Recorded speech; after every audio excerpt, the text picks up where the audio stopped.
web-based activities that like.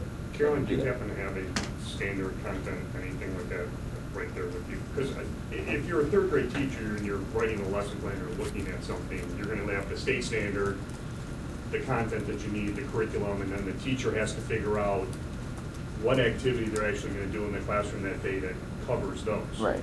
Now, what we're trying to replace with that is, instead of having them make that decision, you guys have said, oh, you can use this activity, this activity, this activity to get what you're attempting to do. Now, in the journalism one, that is sort of a multi-lesson that probably covers a lot of different standards across the board, and that may be the case, but I guess that's the in-between realm that it's in, or I think that, you know, bubbling, and rather than sort of sitting here and thinking about what you might want, because as you said, there's going to be a lot of failure. Lots of people are trying to address this problem. No one has a really great solution. So you're probably not going to find it, especially right away. But if you bubble up and you look at what all the people are doing and what lesson plans they're creating, you bring them up, you enable sharing of them, and then you also say, wow, which of them are people having to like really work around our design to make work? Where is our system getting in the way of the lesson plan? And then you try to fix those problems. So I think anything about this kind of project should be bubbled up based on field experience of what teachers are actually doing. Right, that's the way forward, I think. And in that case, the web app allows you to experiment with this without having to do a heavy work in something that is very expensive to deploy, like it's a newer version of the OS. You are the only participant in this conference. Press any key to continue this conference. So on the original schedule, I don't see Marco here. Marco had a talk. He had proposed on top 5 performance problems and another one on web activities. I was wondering if anyone could talk about web activities a little bit more. Tameo, is that something that because you just mentioned it? I was talking about web apps. It's different. I think that web activities was just making it easier to use web technologies like JavaScript, SVG, HTML on the ISO. And because we have already, as components, we have Fixure Runner, and we have quite good integration with Python, and that allows you to integrate well with all the rest of the Sugar stack. And we have lots of people, content creators, that are not programmers, and it's not going to work well to ask them to learn Python and do activities as they are usual. This came up the other day. Sorry? Same people who won't write Python won't write JavaScript. No, that's not true. I mean, so in Peru, for example, all the education is strongly vocational, and they can get a job writing JavaScript, and they can't really get a job writing Python. And there's actually, more important for Peru, there are certifications you can get in JavaScript, and there aren't certifications for Python. So there is, in that environment at least, there are a large number of people who know JavaScript who don't know Python. The huge inhibitor right now is off-on use, and there are things like years and so on. Right. With purport and probably are tackling that problem to make it really feasible to do JavaScript-based activities that work.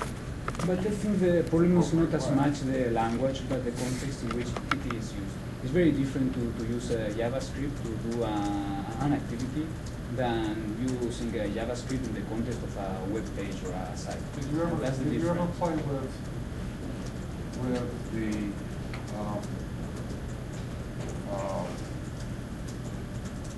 logo stuff done in JavaScript with Ellen I heard about it.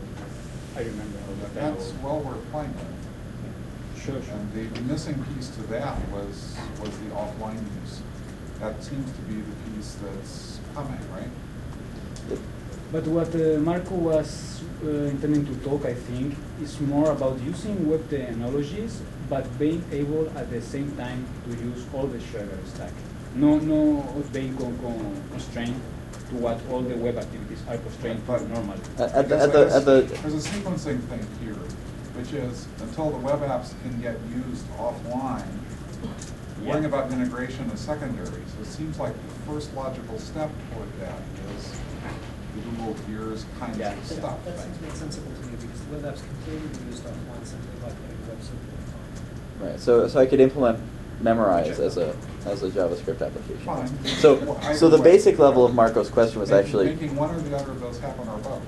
was just simply there seem to be a lot of activities now which are bundling like all of web, like WikiBrowse has a browser and it's wiki content.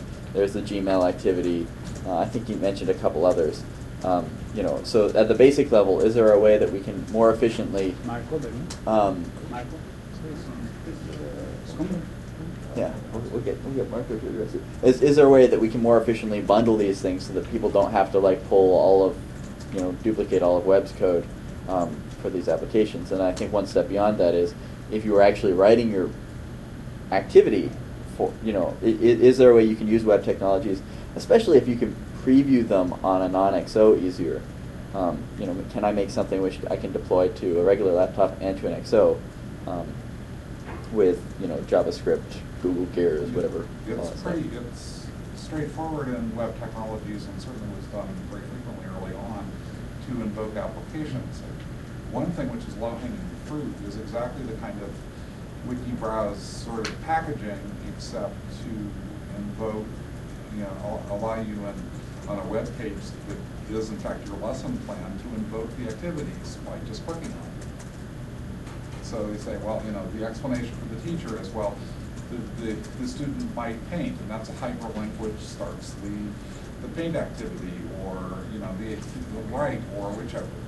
That's straightforward, low-hanging fruit in my book, because all that is invoking an application when a link is hit. Yeah, so there's a security problem, but I don't think that's insurmountable. The issue, I think part of the issue is, can I get an application which looks like a Sugar application this way?